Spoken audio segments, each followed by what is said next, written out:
Super. Ouais, tout le monde est en train de se connecter. Bonjour à toutes et tous, bienvenue. Voilà, tout le monde se connecte. Bon, on va pouvoir démarrer. Bonjour, bienvenue. Merci de participer à ce premier webinaire de l'année. Voilà, le French Design reprend son programme son cycle de formation et conférences mensuelles. Voilà, différentes thématiques seront abordées tout au long de l'année à destination des fabricants et des designers. Et aujourd'hui, on démarre voilà, sur un sujet inaugural que l'on souhaitait mettre en avant. C'est qu'on a intitulé voilà, les sept impacts positifs d'une collaboration fabricant-designer. Et voilà, je laisse la parole à Tiffany Jouillet du studio La Racine qui a préparé ce webinaire. Hop, Merci. petit problème technique. Vas-y. Bonjour à tous, je suis ravie d'animer cette conférence ce matin. Euh, on va parler aujourd'hui des 7 impacts positifs, donc de tous les impacts positifs d'une collaboration designer-fabricant. Donc moi, je suis Tiffaine, je suis la fondatrice du studio La Racine, qui a pour métier d'être un studio de design global et un studio de stratégie de marque, notamment spécialisé dans l'accompagnement des fabricants et des manufactures. Et j'ai eu l'opportunité de préparer cette conférence en faisant de nombreuses interviews, en allant chercher vraiment à l'origine tous les impacts qui ont suivi des collaborations entre fabricants et designers.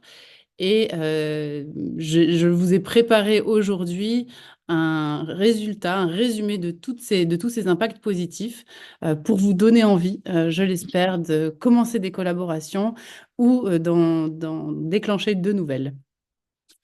On va commencer simplement en regardant ces produits-là, puisque je pense que vous les connaissez tous, vous les avez peut-être tous vus au moins une fois dans votre vie. Ces produits sont des icônes. Ça fait d'ailleurs écho à actuellement l'exposition qui est au VIA sur les icônes, justement. Et ces produits sont bah, dans nos vies, on les connaît, on les a tous croisés au moins une fois. Et la question qu'on peut se poser, c'est comment sont nées ces icônes? Alors, si on essaye de creuser un petit peu, de revenir à la source, à l'origine, on voit que souvent, on a des innovations à l'origine de ces produits, des innovations qui vont vraiment venir valoriser un savoir-faire propriétaire. Je prends l'exemple, par exemple, de cette chaise Tolix. C'est Xavier Pochard qui avait mis au point un procédé de galvanisation au zinc qui permettait de stopper l'oxydation du métal et de rendre la chaise vraiment indestructible. Donc extrêmement intéressant pour l'industrie, donc vraiment très utile pour tout le monde tertiaire et le monde industriel, bien sûr empilable. Donc se diffusant dans le monde industriel, elle a marqué son époque. Elle est devenue une vraie icône de cette période pour aujourd'hui sortir de ce monde industriel et venir vraiment dans le résidentiel, dans d'autres domaines. Et ce qu'on observe également, c'est que ces icônes sont souvent nées dans des périodes d'évolution sociologique.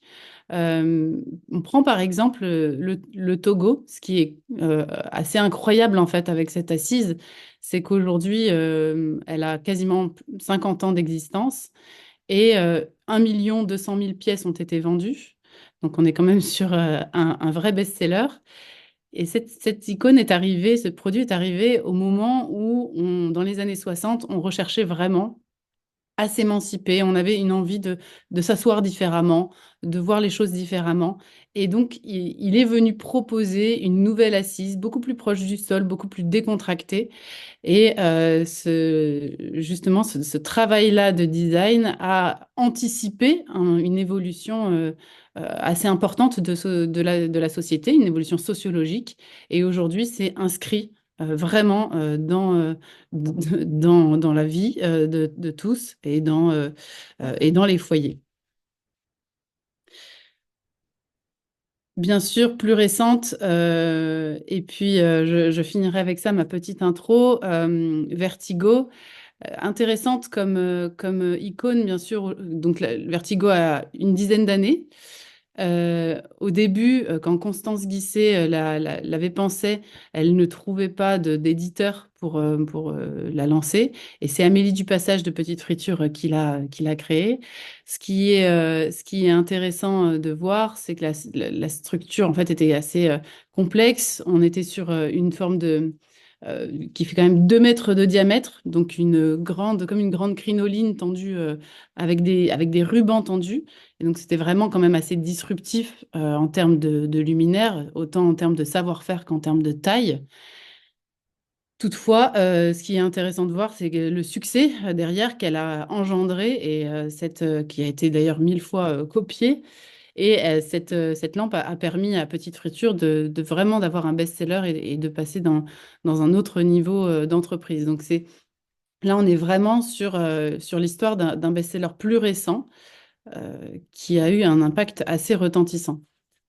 Alors, quand on parle de fabricants, designers, quand on parle d'industrie et de design, on peut se poser la question qui est légitime de est-ce qu'on n'est pas en train de parler finalement de deux mondes que tout sépare? Pourquoi? Parce que d'un côté, on a une industrie qui est fortement guidée par des contraintes, contraintes de production, contraintes de financement, contraintes de rentabilité, contraintes de savoir-faire.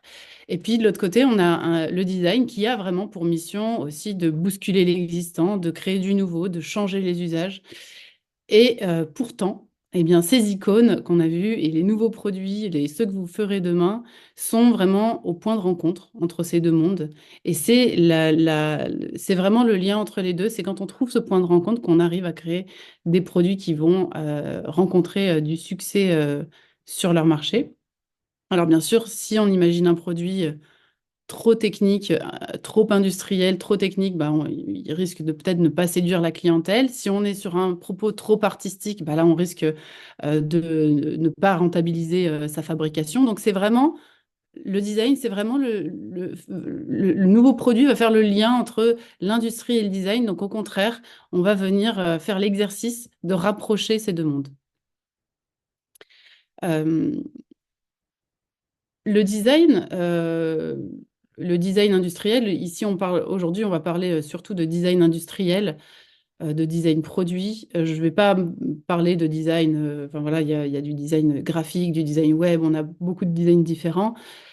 Là aujourd'hui, on va voir qu'en fait le design, on imagine souvent qu'il se limite à la création esthétique de nouveaux produits. En fait, vous allez voir que ça va beaucoup plus loin. Déjà, bien sûr, en termes d'usage, en termes d'utilisation des utilisateurs, on va venir les étudier.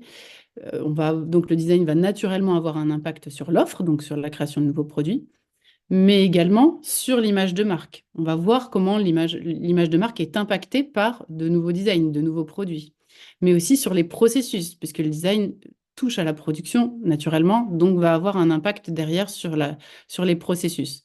Donc, ce qui est intéressant de noter ici, c'est qu'on est vraiment sur un métier, le métier de designer, qui a un rôle quand même assez déterminant pour la compétitivité des organisations. On est vraiment sur un levier de développement stratégique.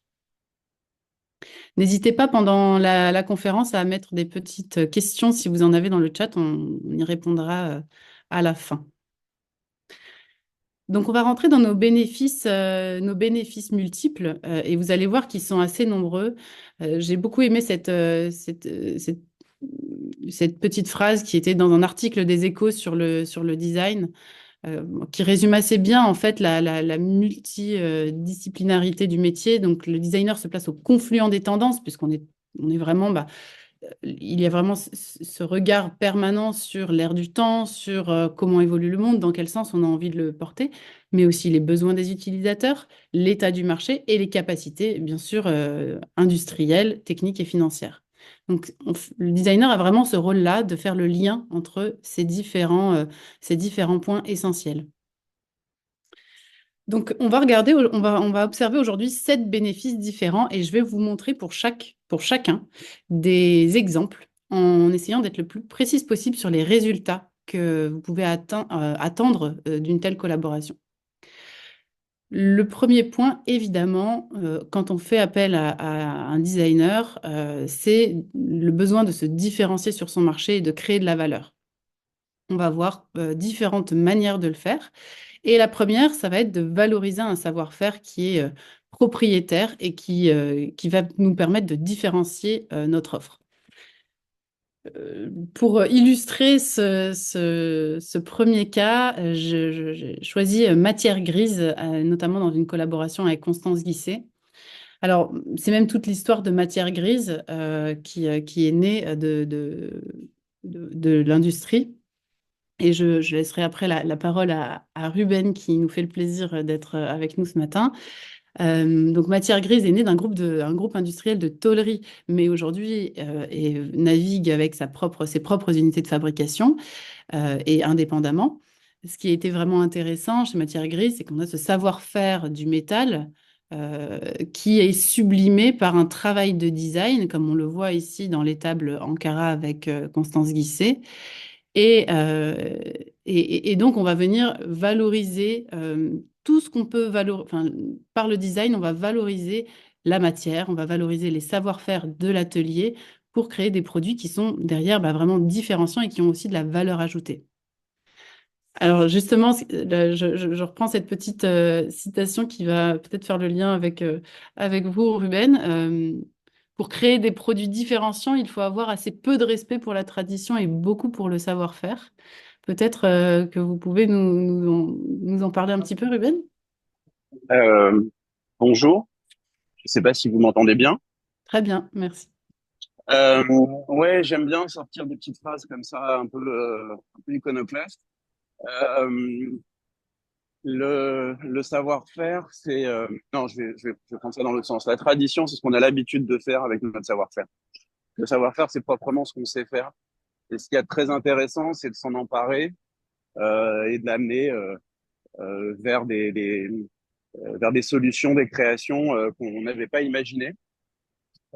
Et c'est d'autant plus vrai dans l'industrie que dans l'artisanat d'art. C'est-à-dire que l'industrie, c'est quand même quelque chose d'assez borné, c'est très bordé. Il y a les machines, il y a une matière première, mais au final, une découpe laser, c'est une découpe laser, une plieuse, c'est une plieuse, et un bon soudeur, où qu'il se trouve, c'est un bon soudeur.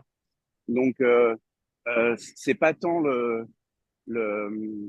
comment dire, c'est très très important de réussir à apporter un regard sur ce savoir-faire et de lui donner de la personnalité sans jamais oublier la fonction qu'il est, euh, qu'il est là pour servir.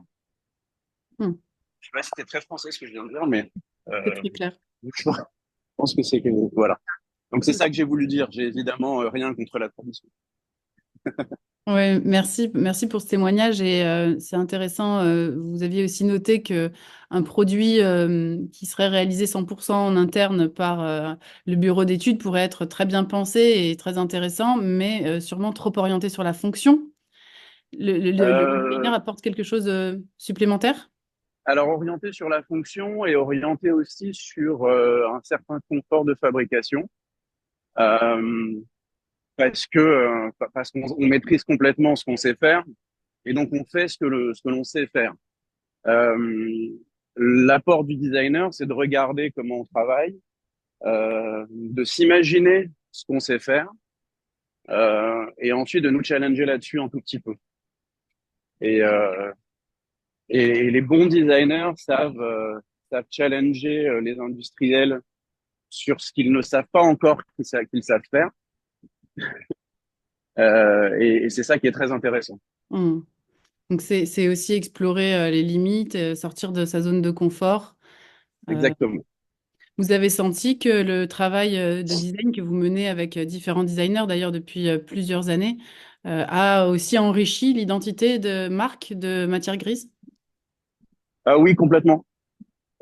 Complètement. Je suis pas capable de vous faire une réponse plus développée que ça. Oui, évidemment. Euh, comment dire, Matière Grise est née vraiment d'une volonté d'apporter de la beauté dans ce monde industriel.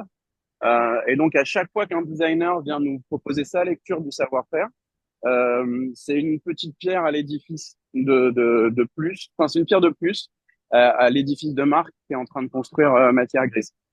Hmm, super. Merci beaucoup, Ruben, pour ce petit Je vous en témoignage prie. éclair qui aide bien le propos. Merci à vous. Bonne journée. Ouais, je suis à la disposition de tout le monde s'il y a des questions.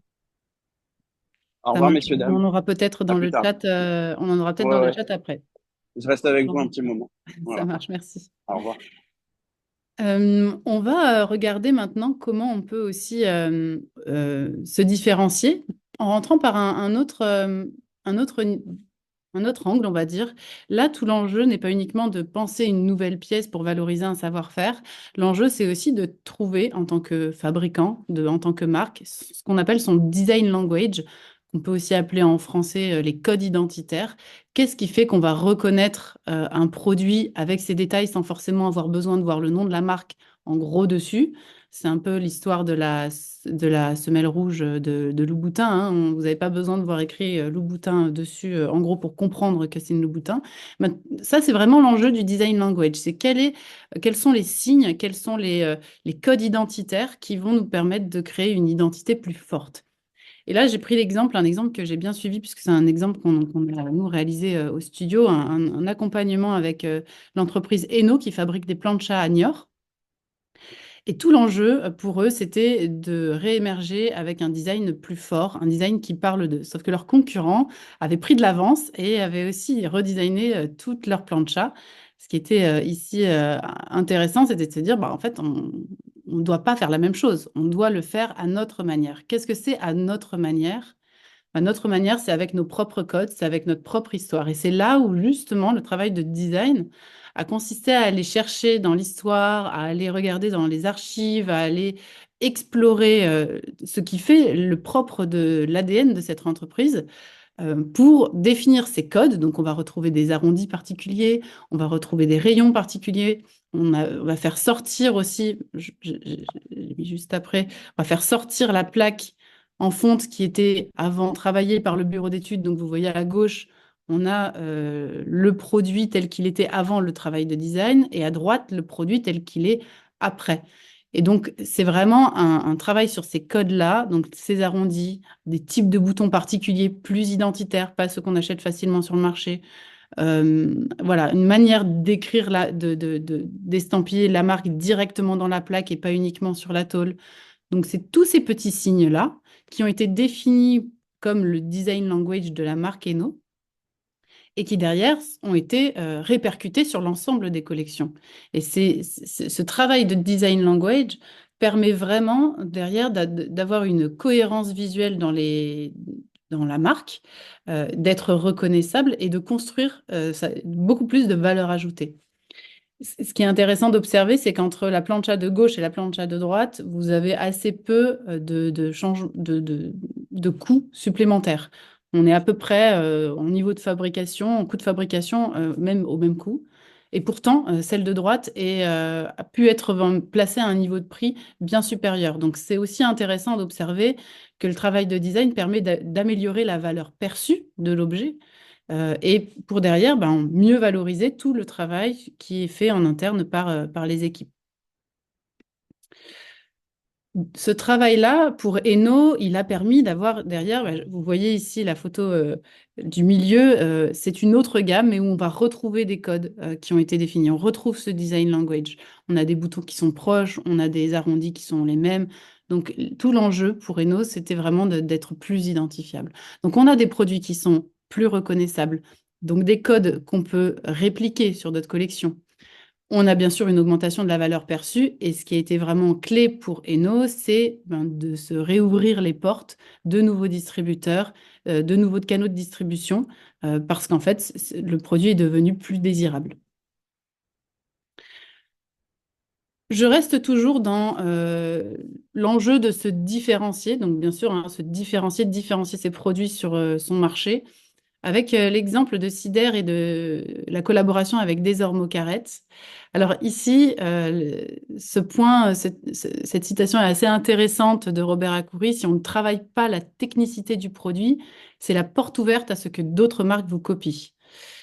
Et là, tout l'enjeu, c'était aussi, bien sûr, de travailler sur une pièce forte. Donc, c'est le fauteuil cast que vous avez à droite. Donc, c'est un fauteuil qui est composable avec un piétement en fonte d'aluminium Voilà, qui a quand même assez technique. J'ai cru comprendre qu'il y avait eu une dizaine de prototypes réalisés euh, et qui justement valorisent le savoir-faire de Cider, mais qui est aussi rend le produit très complexe à copier. Demain, une autre marque veut faire le même, ça va être complexe de le faire en peu de temps. Et de le faire de la même manière. Donc ça, c'est un enjeu de différenciation qui est aussi intéressant. Notamment si on est sur un marché où ben, tout le monde va avoir un peu les mêmes produits, où il y a beaucoup de copies, justement d'aller travailler sur le design avec cet objectif-là peut être aussi une porte d'entrée intéressante. Et on peut en attendre aussi des choses intéressantes comme bah, le fait que ce produit est devenu une très bonne vente, donc il est dans le top 3 des ventes. C'est une signature de la marque aujourd'hui, donc c'est une signature qui est assez singulière, qui est difficile à copier, comme on l'a dit, du fait de cette forte technicité. Ils ont placé avec ce produit-là une vraie barrière à l'entrée pour avoir un design similaire. Et pour finir dans cette première partie sur la différenciation des produits sur son propre marché, un enjeu assez différent cette fois peut être celui de créer une collection image. Quand je parle de collection image, je pense à un produit qui n'est pas forcément destiné à faire du volume, qui n'est pas forcément destiné à la vente, ou qui peut être vendu, mais on va dire en petite quantité. Mais c'est plutôt un produit qui va venir incarner tous les savoir-faire ou les meilleurs savoir-faire de la fabrication, de l'atelier. Pour appuyer ce propos, j'ai choisi l'exemple du secrétaire Le Monde, qui est un secrétaire dessiné par Pierre Gonalon pour Cramant-Lagarde, et comme un empilement de boîtes de malles de voyage, en fait. C'est donc un secrétaire assez ludique qui va représenter tous les savoir-faire de marqueterie très poussés de Cramant-Lagarde. Donc là, on a vraiment 5 caissons qui se déploient avec toutes les variétés de bois de la maison, les variétés de nacre, les variétés de métaux également. Donc c'est vraiment un, un ensemble de savoir-faire très poussé. Donc, on est dans de la démonstration de savoir-faire. L'intérêt d'un tel projet, c'est celui de pouvoir montrer aussi à vos clients, de pouvoir montrer à des distributeurs quel est le champ du possible, quel est le champ des possibles. Les prescripteurs vont avoir beaucoup de plaisir à découvrir tout ce qu'on peut faire avec les savoir-faire de la maison. Donc, le travail de design peut aussi s'appliquer à ça. Il peut aussi avoir un impact sur un produit image qui valorise au mieux les savoir-faire de l'atelier, de la maison. L'enjeu, c'est aussi ici de nourrir la créativité des prescripteurs. Peut-être que ce produit-là ne va pas se vendre par dizaines. En revanche, ah oui, je ne savais pas que vous faisiez ça. Ah oui, je découvre que vous pourriez faire tel type de marqueterie. Donc, il va venir aussi alimenter la créativité, alimenter les réflexions et les discussions que vous pouvez avoir avec des prescripteurs, par exemple. Donc, de rentrer sous cet angle-là par le produit image peut être intéressant si on cherche à valoriser une palette de savoir-faire, si on a besoin de monter en gamme aussi, d'inspirer nos prescripteurs pour leur montrer jusqu'où on peut aller, donc en termes d'ingéniosité, en termes d'idées, et aussi, bien sûr, c'est un projet manifeste. Alors, c'est typiquement le genre de projet qu'on peut avoir pour fêter les 100 ans d'une maison ou les 50 ans. C'est aussi ce genre d'objet-là qu'on va retrouver. Voilà pour ce premier enjeu qui était le plus costaud. Maintenant, je vais vous parler de l'innovation. Je reviens au bénéfice de la collaboration designer-fabricant. L'enjeu, c'est aussi de pouvoir innover. Et dans l'innovation, on va prendre plusieurs exemples. Bien sûr, quand on parle d'innovation, on parle de nouveaux produits, pas forcément technologiques. Là, je veux parler de produits vus comme des concepts, comme des solutions à des besoins contemporains. Pour l'illustrer, je vous présente l'exemple de Sokoa et de Bruno Houssin, qui ont ensemble créé le produit Culbu, que vous voyez sur la droite, donc qui est un concept innovant d'assises, un produit qui tourne sur lui-même, sur lequel on s'assoit un petit peu à bascule, avec vraiment cet enjeu de répondre à des petites réunions courtes d'une quinzaine de minutes pour travailler dans les salles de brainstorming, faire des petites séances de design thinking. Donc, c'est vraiment un produit qui a été pensé pour le monde de l'entreprise, avec son meuble de rangement, qui est aussi, comme vous le voyez là, un tableau sur lequel on peut venir animer sa réunion.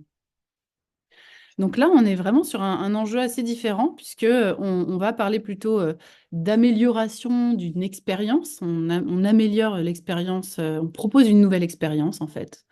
Et on est très en lien avec des tendances de marché, typiquement ici le besoin de déverrouiller des silos, d'avoir des réunions rapides, faciles et d'entretenir une forme d'agilité dans l'entreprise.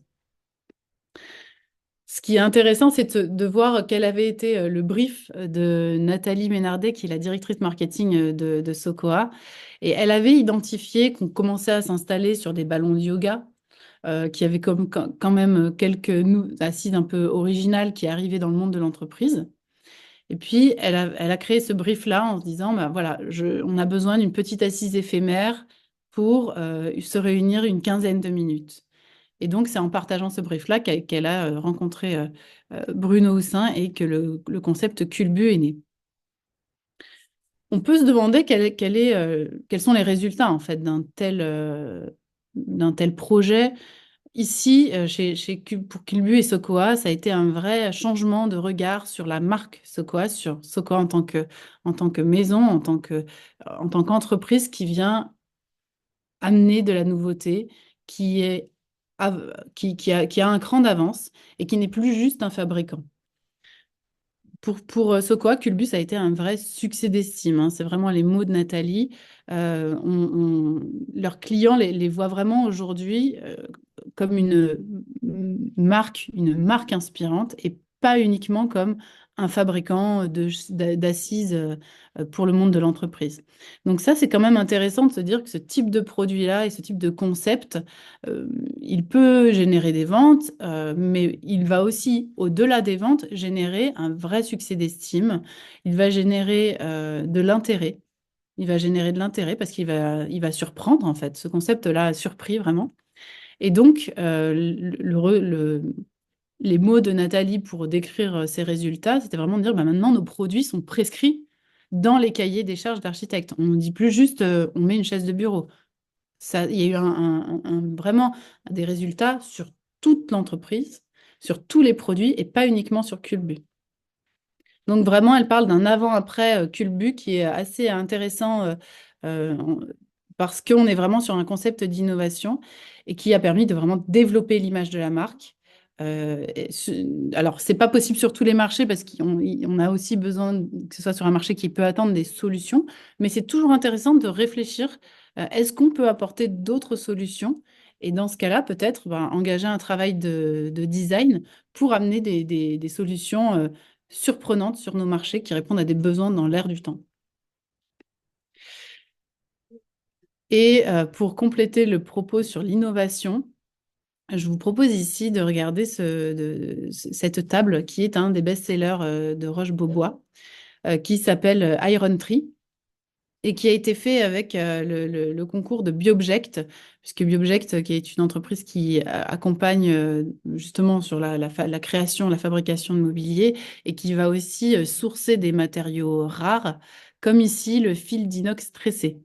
Donc, des savoir-faire et des matériaux rares. Alors, ce qui est très intéressant de voir, c'est que la première table qui avait été imaginée, c'était la petite table ronde que vous voyez en bas de l'écran, qui est assez lisse et qui n'a pas eu un vrai succès. Alors, ils avaient quand même ce savoir-faire qui était très intéressant, mais c'est vrai que les ventes n'étaient pas au rendez-vous.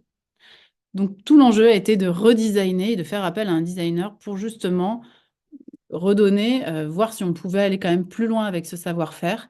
Et c'est là où on a eu cette forme beaucoup plus organique, comme un tronc d'arbre coupé, qui a été dessiné par Wood Kane et qui a rencontré ce savoir-faire innovant pour créer un vrai best-seller. Donc, c'est vraiment les mots aussi de Romain Rougier qui dirige BioBject. C'est cette rencontre du savoir-faire rare avec le dessin du designer qui a permis à Iron Tree de devenir le produit qu'il est aujourd'hui.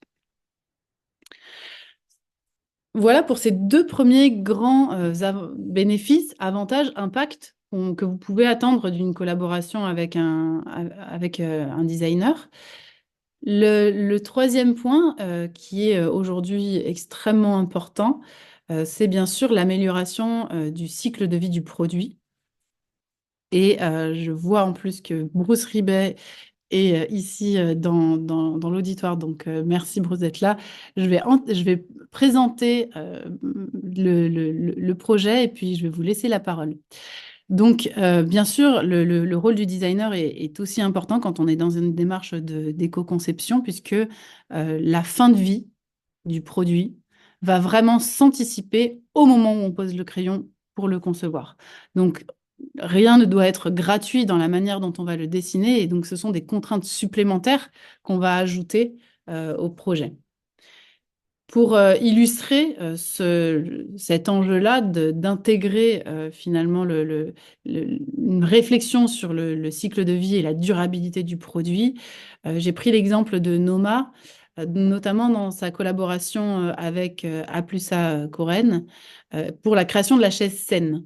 Donc la chaise Sen, c'est une chaise qui est empilable, qui avait pour brief, donc de la part de l'équipe de Noma, d'être une chaise démontable en moins de 2 minutes. Peut-être, Bruce, vous pouvez nous en parler? Je vois que vous êtes connecté. Oui, bonjour Tiffaine. Bonjour. Alors désolé parce que j'ai dû me déconnecter pour reconnecter le micro. J'ai pas entendu votre question. On vous entend très bien déjà. Ma question, c'était, bah, je présentais le projet Scène justement pour qu'on puisse voir à quel point le travail de brief que vous aviez donné, c'était celui donc de faire une chaise démontable en 2 minutes pour prolonger la durée de vie de ce produit, qu'on puisse le démonter et le remonter. Je voulais savoir à quel point le travail de design, quand vous l'associez à une démarche d'éco-conception, est important chez Noma. Ah bah alors il est clé sur pas mal de leviers en fait. Euh, Nous quand on a créé Noma, on est parti du constat en fait qu'on pouvait plus pas faire une chaise comme on le fait depuis 50 ans. Pour nous c'était clé qu'il fallait regarder différemment et le regarder sur des axes environnementaux. Et on était aussi convaincus il n'y avait aucune raison qu'on ne puisse pas faire une chaise aussi utile, aussi belle, aussi désirable, aussi confortable que ce qu'on pouvait trouver sur le marché. Et pour ça, on s'est dit que quand même la meilleure solution, c'était de travailler avec des gens qui savaient faire des chaises en termes de dessin. Et donc, on a voulu travailler avec des designers et c'est ce qu'on a fait sur l'ensemble de nos collections. Euh, Utiliser, on va dire, des experts de l'usage, des experts du dessin, de l'ergonomie, etc. C'est comme un peu le métier des designers. Et donc, c'est pour ça qu'on s'est entouré de ces gens-là et en particulier à Plus à Corel qui avait une approche extrêmement précise d'analyse sur le confort des chaises et qui ont dû analyser, je sais pas, une quarantaine, une cinquantaine de chaises pour arriver en fait à un confort qu'on souhaitait sur cette chaise. Et puis, bah, nous, on leur a rajouté des critères dans le brief qui étaient liés à rallonger la durée de vie le plus possible et la durabilité du produit. Donc, que ce soit en amont ou en aval. Donc, en amont, c'était le travail sur les matériaux recyclés. Et donc leur imposer des matières qui se travaillaient pas aussi facilement que des matières vierges, comme le plastique recyclé, qu'on a été un peu les premiers à cintrer sur cette chaise, par exemple. Et puis tout le travail de faire durer le produit, donc le rendre démontable, le rendre réparable. Alors quand on dit ça, on entend souvent cette notion de réparabilité. La, la réparabilité ou la démontabilité, c'est la possibilité de remonter. Ça, c'est un élément clé. C'est pas un meuble avec des vis qu'on peut enlever et puis qu'on peut pas remonter. Nous, notre chaise, vous avez 4 vis qui sont apparentes, qui sont faciles à trouver. Euh, et vous pouvez remonter, démonter comme vous souhaitez la chaise, quoi. Et on a du stock aussi de matière et de coques et de structures qui permettent de changer ça. Et voilà. Et tout le travail qu'on a fait avec Aki et Arnaud était autour de ces contraintes-là. Et ça donne cette chaise qui fonctionne très bien. Voilà. Ce qui est intéressant de noter, c'est que le travail du designer, là aussi, a été de penser la forme du produit pour avoir la moindre quantité de matière possible, puisque celle-là joue beaucoup finalement sur l'impact du produit. C'est clair. De toute façon, dans le brief, il y avait toujours cette notion de faire mieux qu'avant et donc euh, d'utiliser le moins de matière possible, de rendre aussi le produit durable. Donc, on a travaillé avec du fil d'acier sur lequel on a de la traçabilité, sur lequel on sait d'où vient la matière. Et c'est aussi une matière qui est très, très, très résistante, ce qui nous permet de garantir aussi le produit longtemps. Et donc, mais ça avait un impact aussi sur le design. Donc c'était tout ce travail-là avec eux. Ils ont été aussi force de proposition. Et à la fin, ça a fait une chaise qui a euh, plus de 70% en fait de réduction d'impact environnementaux par rapport à ce qu'on trouve sur le marché, par rapport à une moyenne de marché. Et c'est quand même grâce aux designers qu'on a réussi à faire ça. Hmm, super. Et ce qui est assez impressionnant dans ce projet, c'est le confort. Vous parliez du confort qui a été apporté à cette chaise. Et j'imagine que c'était pas très évident au début et que le travail de design a justement permis d'avoir plusieurs prototypes et de vraiment travailler cette notion-là qui est cruciale quand on parle d'une chaise. Oui, c'est évident en fait, mais d'ailleurs c'est crucial pour n'importe quel type de produit sur lequel on va s'asseoir. En fait, c'est pas parce qu'on est dans une démarche durable que ça doit faire mal aux fesses, qu'on ne doit pas être assis, on peut pas s'asseoir plus de 20 minutes dessus, etc. En fait, pour nous, ça paraît être une évidence. C'était pas forcément le cas des produits qu'on voyait éco-conçus il y a 5 6 ans sur le marché. Et voilà. Le travail avec le designer, en particulier sur une chaise, a été de se confronter à ce qui se faisait de mieux en termes d'ergonomie et de pouvoir et voilà, et d'arriver à ces formes-là, quoi. Qui a une certaine contrainte, mais le designer a justement cette capacité à transformer la contrainte en un dessin élégant et désirable, ce qui fait que cette chaise paraît très légère, etc., etc. Et en plus, effectivement, est très confortable. Que ce soit en position basse, en position haute, qu'en version rembourrée. Voilà. Il faut noter qu'on a aussi travaillé en collaboration une fois que le design était effectué avec le FCBA pour faire tester l'ergonomie. Et le retour du FCBA nous a été hyper positif là-dessus, quoi. Très bien. Vous disiez aussi, ce qui est assez important, c'est que vous avez de plus en plus, vous voyez de plus en plus d'entreprises qui sont très sensibles à cette démarche d'éco-conception, qui de plus en plus vont devoir intégrer des contraintes comme bah, des achats où la RSE est importante. Donc, ça vous permet aussi toute cette démarche-là d'être, j'ai envie de dire, vraiment avant-gardiste sur l'affichage environnemental, par exemple, qui va bientôt arriver dans le meuble. Oui, c'est clair. Alors, pour le coup, on s'éloigne un petit peu du sujet du design là. Mais en fait, le fait d'avoir travaillé avec des designers et d'avoir poussé en fait, le côté dessiné de chaque produit permet en fait de faire changer le regard sur les démarches éco-responsables. Et en particulier sur les matériaux recyclés, et ce qui fait que les produits ont l'impression qu'on peut les mettre n'importe où. Et aujourd'hui, chez nos prospects ou chez nos clients, on se rend compte que c'est aussi ça qu'ils viennent chercher, c'est d'avoir un produit qui est en fait un peu comme avant, mais différent. Donc, Mm. entre guillemets, on est quand même dans une mentalité aujourd'hui où on a envie de tout changer sans que rien ne change, ce qui est compliqué.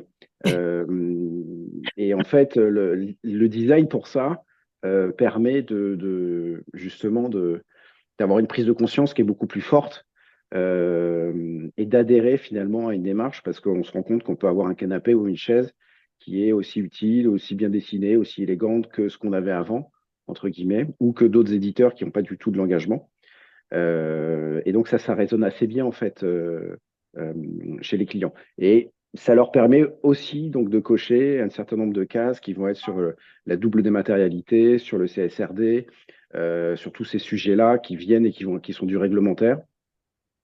Et ça leur permet d'avoir à la fois des beaux trucs utiles et de cocher des cases sur de l'engagement. Voilà. C'est aussi où on se rend compte, nous on travaille beaucoup dans le tertiaire, que le rapport aussi au personnel est quand même aussi assez fort avec ce type de Mm. produit. C'est-à-dire que les jeunes générations cherchent quand même pas mal de sens de plus en plus, en tout cas, dans leurs futurs emplois, dans leur premier emploi. Et c'est une manière de rendre visible un engagement qui n'est pas forcément lié à son activité.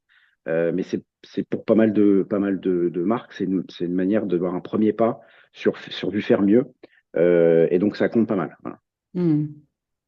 Très bien. Merci beaucoup, Bruce, pour votre témoignage. Je vous en prie.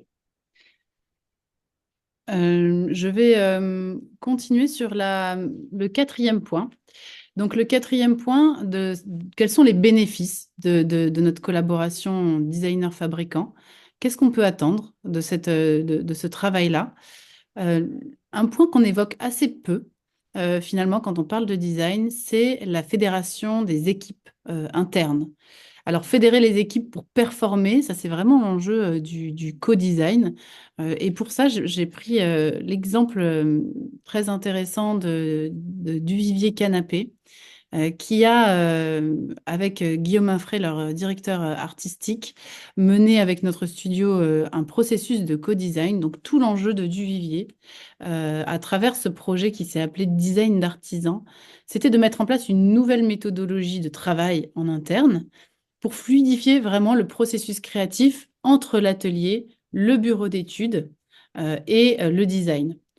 L'enjeu de ça, derrière, bien sûr, c'est l'implication et le plaisir aussi des équipes à travailler ensemble, mais aussi de générer des projets qu'on n'aurait peut-être pas générés avec une autre méthodologie plus classique ou un peu plus dure, plus fermée de travail. Et donc ça, c'est tout l'enjeu ça a été tout le projet du projet design d'artisan qui a été mené chez Duvivier avec Estelle qui, je vois, est dans notre salle, donc va sûrement pouvoir intervenir sur ce sujet, et qui dit aujourd'hui qu'en termes de résultats, donc l'implémentation de cette méthodologie de co-design a permis de mettre en place un processus de travail qui est beaucoup plus collaboratif dans l'entreprise. Et donc qui a permis aussi d'explorer de nouvelles possibilités. On a beaucoup plus de facilité à échanger les uns les autres, à connaître le savoir-faire de l'un et comprendre les contraintes de l'autre. Donc tout l'enjeu de ce projet-là était d'avoir du plaisir à sortir de sa propre zone de confort. Et c'est la collection Arsène que vous voyez sur la droite ici, qui est née de ce travail-là, donc dans un processus de travail vraiment aligné avec les artisans, bureau d'études et le designer, pour que de ce processus naissent des bonnes idées, qu'elles soient techniques, mais qu'elles soient aussi de design, pour vraiment venir derrière performer sur de nouveaux produits. Et c'est d'ailleurs plutôt un projet qui a l'air de bien se dessiner. Estelle, je ne sais pas si tu Oui, veux... je suis là, je te remercie, Super. Tiffaine. Bon, tu as parfaitement résumé finalement l'enjeu du projet et son déroulement. C'était effectivement de rentrer dans un processus de travail beaucoup plus collaboratif. Euh, Quand on entend parler de design et de designer, euh, très souvent on a cette situation où le designer crée, le bureau d'études conçoit et l'artisan réalise, avec à chaque niveau très souvent des contraintes qui n'ont pas été forcément prises en compte et peut-être des possibilités et des opportunités qui n'ont pas été identifiées au départ et qui malheureusement ne seront donc pas exploitées dans le projet final. Donc pour tenter de passer un cap et de faire basculer aussi l'entreprise et la marque vers autre chose, à la fois en interne, mais aussi en externe. On a eu le souhait et l'envie, avec vous, le studio La Racine, de rentrer dans cette nouvelle façon de travailler qui associe, depuis le début de la conception, le designer, le bureau d'études, les artisans. Donc, pour faire simple, les artisans ont assisté, participé très activement à toutes les séances de création en présence du designer et du directeur artistique, qui a partagé sa vision et son idée en termes de principes de design et qui, par la suite, ont exprimé des idées, des possibilités, qui ont fait évoluer le design du designer. En intégrant également, et je l'ai entendu auparavant, l'idée n'étant pas de faire du design juste pour être beau, mais il faut impérativement que le produit et l'objet continuent d'être confortables. On sait ô combien le confort fait partie de la signature de notre marque. Et il est donc impératif qu'il n'y ait jamais aucun compromis qui soit fait sur cet aspect-là, quel que soit le design du produit.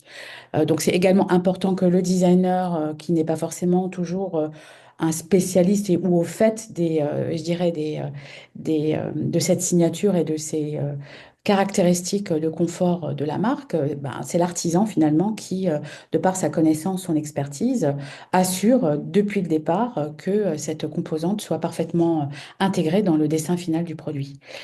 Donc oui, la démarche pousse chacun des intervenants dans ses retranchements, dans ses limites. Le fait aller dans une zone qui n'est pas forcément une zone de confort, euh, développe et fait accéder à de nouveaux savoir-faire. Mais tout ça dans un esprit, je dirais, de fierté. On parlait tout à l'heure de plaisir. J'aime aussi à parler de fierté, la fierté d'avoir accompli et de fabriquer à la main tous les jours un produit auquel on a contribué depuis le début et qu'on sait être un objet unique sur le marché. Mhm. Voilà. Et tu disais que la mise en place de ce processus collaboratif sur le projet Arsène Oui. avait laissé dans l'entreprise aujourd'hui un vrai état d'esprit qui s'est installé durablement. Tout à fait, c'est quelque chose qui devient de plus en plus naturel finalement, cet esprit de collaboration et d'implication de l'artisan dans ses processus créatifs, qui nous aide au quotidien, à la fois dans l'élaboration et la construction de notre offre produit, mais aussi dans certains cas dans le travail en collaboration avec des cabinets d'architectes extérieurs, où l'artisan vient amener aussi, je dirais, son, son idée Mhm. et peut apporter des idées. Voilà, Oui, donc ça a ouvert un vrai dialogue, même avec absolument, les absolument, archis d'intérieur qui viennent avec leurs propres absolument, projets. C'est une absolument. vraie facilité à créer ensemble. Absolument. On dit toujours que, on parlait tout à l'heure de tradition, on aime faire ce qu'on maîtrise, hein. En revanche, si on ne donne jamais l'opportunité à des équipes de justement explorer d'autres champs et de s'autoriser à donner des idées et à créer, voilà, on ne leur donne pas la possibilité d'être en zone de confort à un moment dans cette application-là. Et le projet Arsène est un projet qui a rencontré un beau succès, qui a Aujourd'hui, oui, changé. oui, il est récent.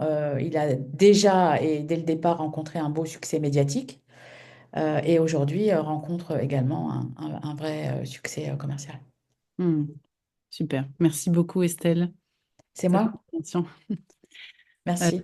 Ce qui est intéressant de voir dans ce que tu nous racontes, c'est vraiment l'intérêt de renforcer cette communication interne. En fait, on peut même avoir l'idée, comme c'est souvent une appréhension de la part des entreprises, des fabricants, que le designer va arriver dans l'usine, dans l'atelier et tout dégager et imposer une écriture, un style ou une manière de faire. C'est vraiment pas, je pense que peut-être que ça a pu arriver, mais c'est vraiment pas le cas. Et aujourd'hui, au contraire, il y a une vraie volonté, on peut avoir cette vraie volonté d'utiliser un projet, de profiter d'un projet de design, d'un nouveau produit, pour renforcer cette communication interne, pour désiloter l'entreprise et pour vraiment réussir à innover en gros projet, ce qui crée une vraie fierté, comme tu le disais, Estelle, derrière dans la facilité de travailler ensemble, dans le plaisir qu'on peut avoir à travailler ensemble. Absolument. Et ça se ressent bien sûr derrière dans les produits, puisque souvent ils sont couronnés de succès. Merci beaucoup Estelle. C'est moi. Bonne journée à tous. Bonne journée. Le point suivant sur les bénéfices de cette collaboration designer-fabricant, c'est celui de booster l'image de marque. Alors, par booster l'image de marque, je pense surtout à comment le produit, le designer va créer un produit fort qui va derrière venir nourrir une image bien sûr, on ne parle pas de stratégie de marque ici, mais quand même, ce produit va venir nourrir une image. Euh, alors, je regarde, puisque normalement, nous aurions dû avoir une intervention, mais qui ne sera pas là, c'est pas grave. Je prends l'exemple de l'Afuma Mobilier. Ici, l'Afuma Mobilier, ce qui est intéressant, c'est que c'est vraiment à l'origine la chaise pliante, facile, presque un peu dans ce cliché, chaise de camping, vraiment euh, facile à transporter. Donc, vous voyez même, on voit d'ailleurs l'ancienne publicité qui est assez chouette. L'enjeu de la FUMA sur ces dernières années, ça a été de travailler sur une vraie montée en gamme. Une vraie montée en gamme, une amélioration de l'image de marque pour qu'on n'associe plus uniquement la FUMA mobilier à du camping, mais qu'on puisse écrire une nouvelle histoire. Et là, on peut se dire, bon, bah, peut-être que ça, c'est uniquement un projet de stratégie de marque ou de branding. Certes, ça compte énormément, mais pas uniquement. En fait, ce qui est intéressant de noter ici, c'est que Arnaud Duménil, qui est le président de la FUMA Mobilier, souligne vraiment l'impact du travail de design, puisque le designer va venir analyser les usages, rentrer vraiment dans le quotidien des utilisateurs, se rendre compte de quels sont les besoins auxquels on peut répondre qu'on n'aurait pas anticipé. Et ce travail-là va rendre forcément le produit plus proche des utilisateurs et donc la marque plus authentique.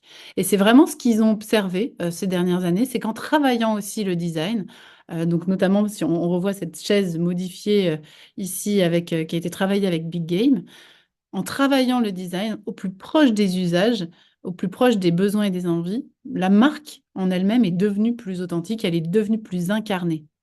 Et ça, c'est vraiment clé aujourd'hui dans une époque où on a besoin de marques qui soient incarnées, qui aient une forte personnalité pour émerger par rapport à la concurrence. Donc, il y a un vrai enjeu ici intéressant d'image de marque et d'impact sur l'image de marque. Et notamment chez la Fuma Mobilier, l'enjeu de devenir une marque plus lifestyle a été clé, est toujours clé, et pour devenir aussi une marque plus désirable. Donc, tout ce travail de design a permis une meilleure incarnation de la marque, une meilleure personnalité, enfin, de développer une personnalité, le lifestyle qu'on a envie de promouvoir. Chez la Fuma, c'est celui de la convivialité, de la détente, du bien-être. Donc, l'idée, c'est vraiment que le design peut dépasser, en fait, simplement, l'impact du design dépasse juste le redessin d'un produit. Il va vraiment venir nourrir une stratégie de marque forte qui est nécessaire aujourd'hui pour performer sur le marché. Et derrière, qui peut aussi permettre d'aller sur de nouvelles typologies de produits. Une fois que la marque est forte, elle peut s'étendre à de nouvelles typologies de produits, elle peut s'étendre, elle peut se diversifier. Donc c'est là aussi où on va s'ouvrir le champ des possibles en vraiment venant travailler les produits dans un certain lifestyle, dans certains univers pour répondre à vraiment des contraintes très précises des clients.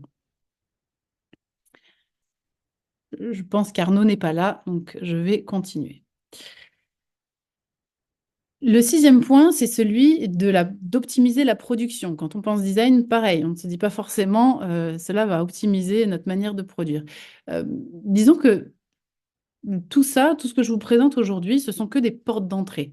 On va pas tout combiner en même temps, mais ce sont des portes d'entrée. On peut avoir cette porte d'entrée, de se dire, bah tiens, j'ai envie de lancer un projet, on pourrait avoir besoin de lancer un nouveau produit, mais ce serait bien si ce produit-là pouvait nous aider à optimiser la production, à trouver un bon système.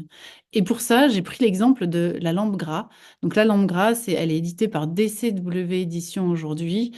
Elle a été créée par Bernard Albin Gras, qui avait créé une lampe cette lampe qui est devenue aussi une icône, hein, du bureau et puis qui s'est étendue. Mais une lampe qui avait aussi, encore une fois, on retrouve cette innovation, on va dire technique, avec une lampe sans vis, sans soudure, qui était du coup très robuste. Et derrière, qui va avoir tout un système, a été pensé comme un système de bases différentes, de bielles différentes, qui a permis à la lampe Gras d'exister sous plus de 200 modèles différents. Donc la lampe Gras a été pensée comme un système, et ce système-là on peut créer avec ça, on va dire, 200 produits différents. Et là, vous voyez par exemple dans les petites vignettes les différentes versions de ce produit, sachant que certains éléments sont toujours les mêmes. La première barre est toujours la même. On va avoir des éléments qui sont très récurrents. Donc, en fait, cette lampe, au-delà d'être juste un modèle, c'est un système. Et c'est un système qui, forcément, permet d'avoir des séries plus importantes et donc d'optimiser, quelque part, la production, puisqu'on va vraiment avoir quelques modules qu'on va venir coupler pour créer un grand nombre de références. Donc, ça peut aussi faire partie de votre brief. Si un jour, vous souhaitez vraiment dire, on a besoin de créer un système et on va déployer derrière de nouveaux produits parce qu'on peut, je sais pas, ça peut être répondre à des problématiques de stock, ça peut répondre à des problématiques de fabrication, euh, plein de problématiques industrielles. C'est aussi intéressant d'observer ce type de projet. C'est ce qu'a fait aussi Muto avec ces caissons qu'on va retrouver dans plein de configurations différentes. Donc, on a des tailles de caissons qui ont été bien pensées au départ, qui vont permettre derrière, vous voyez, un nombre de configurations très important. Donc là, l'enjeu, c'est vraiment se dire, bien sûr, on lance un nouveau produit, mais on lance presque un système en cherchant à optimiser la production. Moins de modules, plus de modèles. Donc ça, c'est l'effet qu'on peut attendre d'un système. Et puis aussi, bien sûr, avoir un effet collection qui est assez large et pas un seul produit. Donc là, tout l'enjeu, et c'est aussi se dire, le design, c'est ça aussi, c'est pas uniquement penser un produit, c'est vraiment prendre en compte, apporter de la valeur à toutes les parties prenantes, de la fabrication jusqu'à la recyclerie. On va vraiment imaginer quelle est la valeur ajoutée au niveau de toutes les parties prenantes.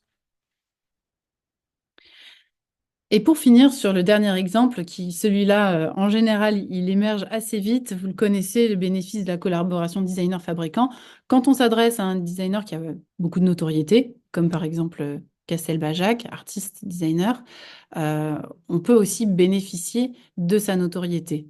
Donc là, ici, c'est un exemple qui est simple et vous devez en connaître plein d'autres. La collaboration entre Airborne et Jean-Charles de Castelbajac a permis de développer un produit qui a créé de l'image. Donc, bien sûr, créer de l'image pour Airborne, qui derrière s'empare aussi de cette notoriété de Castelbajac et donc a permis aussi d'atteindre de nouvelles cibles, peut-être des cibles que l'on n'atteignait pas avant sans avoir cette collaboration. Donc, si je résume, on a vraiment ici nos 7 bénéfices, nos 7 impacts positifs de la collaboration designer-fabricant. Donc, vous voyez, tout ça, c'est des portes d'entrée qui peuvent répondre à des besoins différents dans l'entreprise en fonction de la situation du moment, en fonction de l'état du marché, en fonction de l'état de votre concurrence.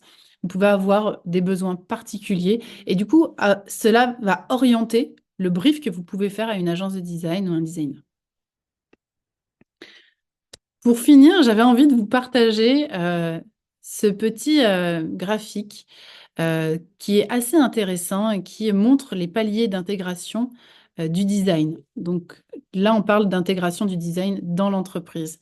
Et ça peut être intéressant aussi de vous situer sur cette échelle. Est-ce qu'aujourd'hui, vous êtes en no design, c'est-à-dire que vous êtes au niveau 0, aucune utilisation du design, vous fonctionnez en interne avec peut-être un bureau d'études et avec l'atelier.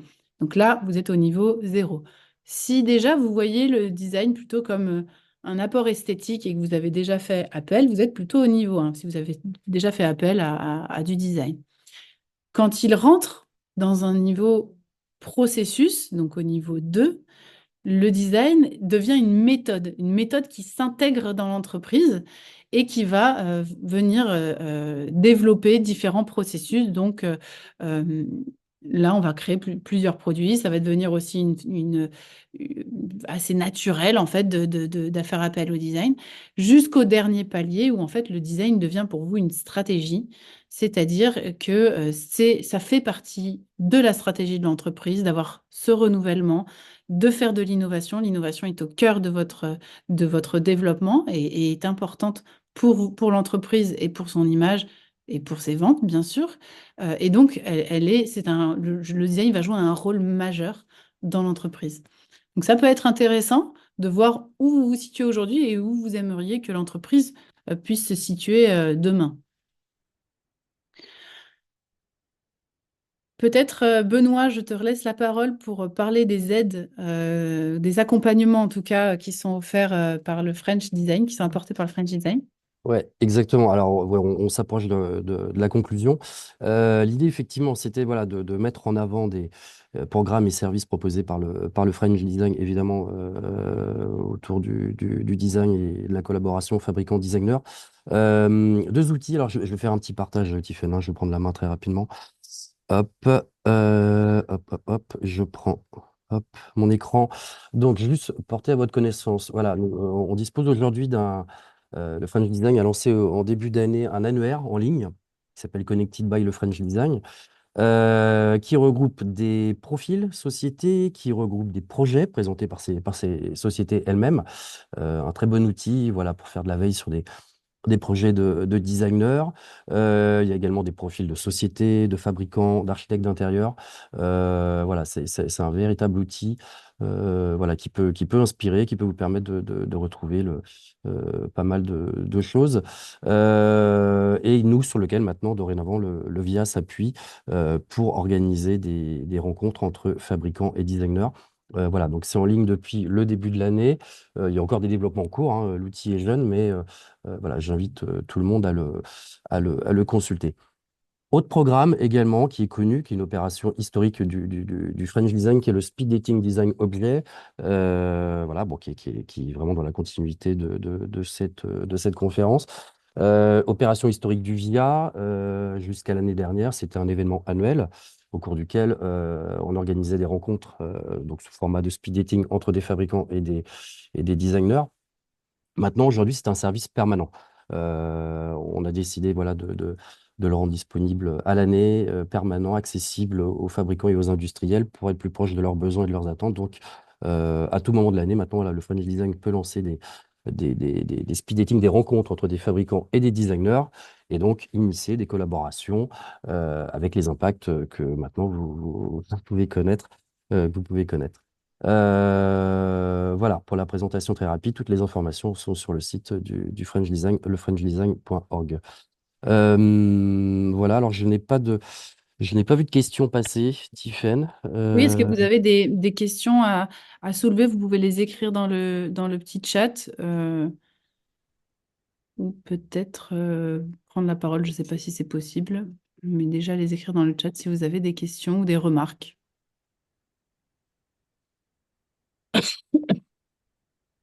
Bon, bah écoute, non. J'espère que cette présentation était claire et inspirante, vous a donné envie de continuer, si vous le faites déjà, à travailler avec des designers, à faire intervenir le design en tant que stratégie dans votre entreprise. Et si ce n'est pas le cas, de commencer à le faire. Écoute, on n'a pas de questions, on va conclure. Merci beaucoup, Tiffaine, pour ta présentation. Merci aux intervenants, Ruben, Bruce, Estelle, d'être intervenus. Je rappelle que ce webinaire se tient dans le cadre d'une exposition actuellement en cours à la Galerie du French Design qui s'appelle La Fabrique des icônes. Voilà, et qui fait le lien donc, avec pas mal de sujets abordés. Je vous invite à venir visiter. Elle est en place jusqu'au 13 décembre prochain, avec des focus produits, des best-sellers, des choses comme ça. Donc, encore une fois, ça fera écho à pas mal de points développés par Tiffen ce matin. Ce webinaire sera disponible en replay sur le site, depuis notre site internet, voilà, d'ici 24 heures maximum, au plus tard. Et voilà, et je vous invite à aller prendre connaissance du programme à venir. Le mois prochain, en novembre, on parlera de propriété intellectuelle, intelligence artificielle. et d'éco-conception avec l'ADEME au mois de décembre. Voilà. Merci beaucoup. Merci, à bientôt. Bonne Bonne journée. journée à tous.